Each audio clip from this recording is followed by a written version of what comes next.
Assalamualaikum warahmatullahi wabarakatuh. Baiklah, di sini saya akan menjelaskan tentang menjadi netizen cerdas dengan literasi digital. Seperti yang kita ketahui, media sosial mendapat sambutan hangat dari para pengguna internet atau yang disebut dengan netizen. Media sosial berfungsi sebagai wadah untuk berkomunikasi, mendapatkan informasi, atau membentuk ikatan sosial secara virtual, seperti Instagram, Twitter, Facebook, WhatsApp, YouTube, dan media sosial lainnya yang menjadi wadah informasi dan komunikasi yang digunakan masyarakat, terutama generasi milenial.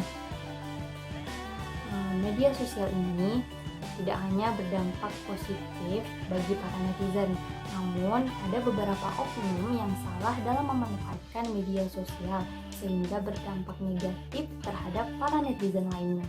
Nah, maka dari itu, kita sebagai generasi muda perlu memahami yang namanya literasi digital. Nah, apa sih literasi digital itu? Nah, jadi literasi digital itu adalah pengetahuan atau keterampilan dalam menggunakan digital, yakni yang berkaitan dengan media sosial internet. Nah, dengan tujuan menciptakan individu yang dapat memanfaatkan media sosial secara tepat, bijak, cerdas, dan patuh hukum. Nah, lalu bagaimana menjadi netizen cerdas dengan literasi digital ini? Nah, hal yang pertama kita lakukan adalah yaitu bersikap sopan dan santun ketika sedang berkomunikasi secara online dengan orang lain. Bukan berarti dengan secara online ini kita dapat melakukan atau mengatakan hal-hal yang tidak seharusnya dikatakan. Walaupun kita berkomunikasi lewat ketikan chat atau komentar, namun tata krama dalam berkomunikasi tetap harus kita jaga.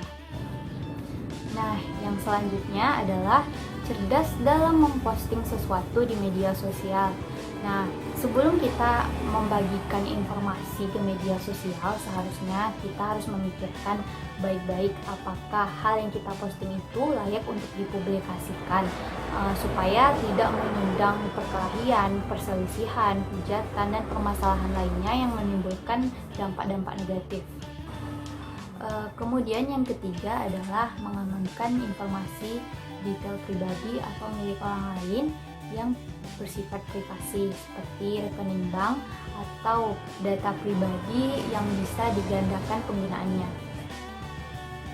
Kemudian yang keempat adalah berpikir kritis dalam mengolah informasi. Nah, jadi ketika kita mendapatkan sebuah informasi dari media sosial, seharusnya kita harus mengevaluasi informasi tersebut serta mengecek apakah informasi yang kita dapatkan faktual atau hanya hoax belaka.